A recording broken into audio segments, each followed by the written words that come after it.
And as a little follow-up on that, the high voltage, the voltage rating, I was talking about on resistors and so forth in the previous video. Um, like I said, about 400 volts because he actually talks about that, here, that very subject. Um, and what he says is basically true, 400 volts, etc. Um, but, he also talks about quarter watt. And quarter watt, oftentimes you'll see only about 250 volts or so, 300 tops. But the smaller the resistor, typically the lower the voltage rating. In fact, I've seen some surface mount resistors that are rated less than 100 volts. So it's even as low as like 60 volts or so. I think I've seen them. So you got to be cognizant of that, as well. Um, when you're trying to consider voltages, you do really have to think about it, especially if you're doing surface mount stuff. Because 60 volts, I think you'd agree, is not very much. But I know some of those smaller surface mount resistors I've noticed are really low voltage resistors. Um, and another thing I kind of noticed too, that I wanted to mention is that he's got carbon composition resistors he talks about. I've not verified this, but these are actually pretty hard to find these days, thank God. Um, just for all the reasons he kind of talks about here, they're actually pretty rare, but I do think you can still buy them out there. If you ever come across any, like you're salvaging them out of old equipment, from like the 50s or 60s or something like that, beware. There's a good chance those are carbon composition resistors in there, and they'll often be like brown in color, and they're in a cylinder, which is actually a really sharp cornered cylinder a lot of times. And a lot of times they'll usually be bigger than the modern resistors would be for the same wattage rating. But the thing about those resistors, and I just highly advise you avoid those like the plague, not just for the reasons he talks about, but um, back, when I was first getting into electronics back in the late 70s and early 80s, I, read some stuff about them, and one of the things they said was, because they're basically cylinders filled with goo, right?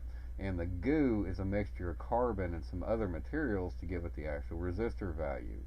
But they're a bulk resistor, like a carbon film and a metal film is just that. Even a wire round resistor, like I talked about before, the wires are still close to the surface of the resistor,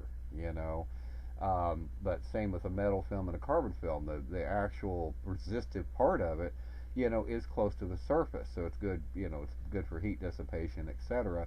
But there's really no power flowing through the middle of the resistor. So they're not bulk uh, resistances like carbon composition resistors are, because power actually does flow through the middle of a carbon composition resistor. And one of the problems you'll run into, and this is hearsay, I've not verified this, but I've read it in books on the subject, dating back then, is that because power does flow through the middle of the resistor, the middle of the resistor can end up being hotter, okay, than the outer parts of the resistor. And the thing is this material that they use apparently has a negative temp coat, which means that as the temperature rises, the resistance decreases. All right, so basically you can imagine, you got power uniformly flowing through the resistor at first, but since the middle of the resistor gets hotter than the outer parts of the resistor, its resistance lowers. So if you start using it up to, or definitely past its power rating, even slightly, what can happen is you can actually have a thermal runaway like you do in a transistor. The things can literally explode. Um, that's what I heard. That's what I read. So still remember that. I've always avoided these things like the plague.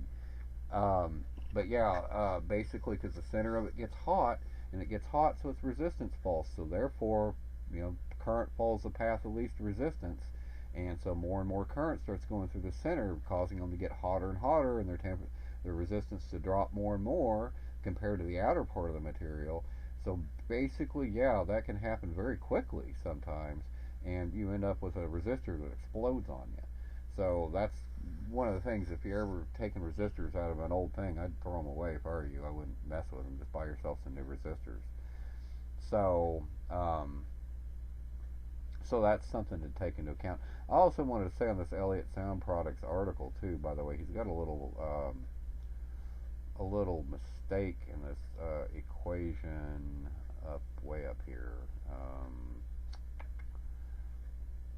Let's see. Yeah, right here.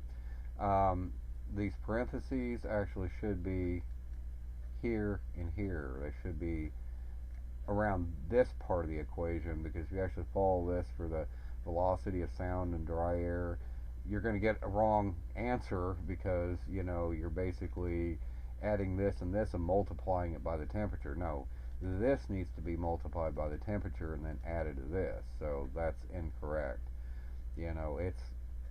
It's a real drag, if you're new to electronics, reading an article and they get something like this wrong. It makes you not trust everything else they say, even though this guy does know what the hell he's talking about, believe me. But anyway, I just wanted to point that out. Let's see, another thing that he talked about here in the voltage rating section is he talks about, this is one of the other things, remember when I said that, those metal film resistors, the resistance, they tend to fail, by the resistance decreasing, if you have, if you exceed their thermal ratings, they get too hot. I don't know if that applies to carbon film, because I used to use metal film, and most of the boards I tested this in, and they do tend to fail closed. So they tend to, the resistance tends to get lower. I don't know if that's true of carbon film or not. According to this guy, he's kind of claiming they don't. But I'll tell you, and I don't know, if they fail that mode, carbon film resistors fail in that mode due to high voltage. But I do know high voltage resistors fail the same way that metal film does. The resistance gets lower and lower and lower, and mostly because that's due to carbon tracking and so forth. So as that high voltage works its magic, it tends to create lower resistance paths through the material. So, and that could even be through the bulk of the material the resistor is made out of. So I would think that would apply to carbon film resistors too, in deference to what this guy's saying. But just because it tracks, but I know high voltage resistors fell that way. I found that out the hard way. That I had some high voltage resistors out of an old piece of equipment that I got, and they're clearly the high voltage resistors, they're the red ones. But yeah, I ended up, I guess, applying too much voltage to it, and yeah, sure enough, the resistance starts falling and falling and falling like crazy, and it doesn't take a lot of current to do that. So, that's the thing, is that even relatively low current, high voltage can still damage these things, even if they're high voltage resistors, let alone normal resistors. So that's something you should take into account. So, so I just wanted to cover that little issue. I got, a couple of comments on this to make in another video, capacitors. Which one of them I guess I can go ahead and make, but and that's this, and I'm glad he talks about this, that a lot of times, like even on microwave oven capacitors, you'll see them rated as MF, yeah, it's, that's not millifards, it's microfarads. So, so you got to be cognizant of that, because you'll see that a lot on motor start capacitors. You'll see them rated like this, etc. And certainly capacitors out of old equipment, they're in the big aluminum cans and stuff from like old stereos. So they'll be kind of rated this way. So that gets a little confusing. They're really talking about microfarads, not, not millifarads, like you would think. So that's, and I agree, it should not be used by anybody, these markings, ever. So, but at any rate, yeah, I just wanted to make that little comment. So cheers.